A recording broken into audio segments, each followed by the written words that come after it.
സുഹൃത്തുക്കളെ നമസ്കാരം. മുംബൈ ഇന്ത്യൻസ് ഇന്നും പരാജയപ്പെട്ടതിൻ്റെ ഏറ്റവും വലിയ കാരണം മുംബൈ ഇന്ത്യൻസ് പ്ലെയേഴ്സ് തന്നെയാണ്. അല്ലാതെ ഓപ്പോസിറ്റ് ടീം നന്നായിട്ട് പെർഫോം ചെയ്തുകൊണ്ട് അവരെ പെർഫോമൻസ് കൊണ്ട് ഒന്നുമല്ല ഇന്നും മുംബൈ തോറ്റത്.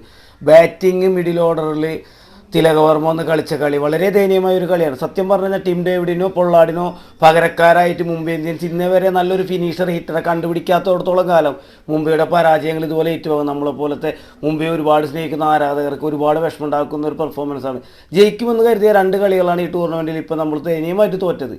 അവസാന 17ാമത്തെ ഓവർ വരെ വിജയപ്രതീക്ഷ ഉണ്ടായിരുന്ന കളി 17, 18, 19 ഓവറിൽ എത്രാമത്തെ ഓവറിലാണ് 19ാമത്തെ ഓവർ ബൗണ്ടറി പോലും ഇല്ലാത്ത രീതിയിൽ ഭയങ്കര ഒരു സങ്കടകരമായിട്ടുള്ളൊരു ബാറ്റിങ്. അത് ക്യാപ്റ്റൻ അവൻ ഇന്നിങ്സ് നന്നായിട്ട് കളിച്ചു. ഹാർദിക് പാണ്ഡ്യ കിടിലം പെർഫോമൻസ് ആയിരുന്നു. അവൻ ബാറ്റിങ്ങിലായിക്കോട്ടെ ബോളിങ്ങിലായിക്കോട്ടെ നമ്മളെ മലയാളി പയ്യൻ അവൻ നന്നായിട്ട് ബോൾ ചെയ്ത് ഏറ്റവും കുറവ് റൺ റേറ്റ് അവനാണ് ഉള്ളത്. 7.4 ഓവർ ഉണ്ട്. അപ്പോൾ അത്രയും നല്ല പുതിയ പിള്ളേരൊക്കെ ഇത്ര ആത്മാർത്ഥമായിട്ട് കളിച്ചിട്ട് ഇത്ര എക്സ്പീരിയൻസുള്ള തിലകവർമ്മനെ പോലുള്ള പ്ലെയറൊക്കെ മിഡിൽ ഓർഡറിൽ ഇത്രയും മോശം പെർഫോമൻസ് ചെയ്യാൻ മുംബൈ ഇന്ത്യൻസ് മാനേജ്മെൻറ്റിന് എന്ത് പറ്റിയെന്ന് നമുക്കറിയില്ല. അതായത് പൊള്ളാഡിനോ ടീം ഡേവിഡിനോ പകരമായിട്ടുള്ളൊരു ഫിനീഷറെ ഒരു 6 അടിച്ച് ജയിപ്പിക്കാൻ പറ്റുന്ന ഒരു പ്ലെയറെ അവർ നിലനിർത്താത്തതാണ് പരാജയ കാരണം. ഒരു മുംബൈ ഇന്ത്യൻസിൻ്റെ അല്ലെങ്കിൽ ഒരു മുംബൈ ഇന്ത്യൻസിനെ സ്നേഹിക്കുന്ന ഒരു ആരാധകൻ്റെ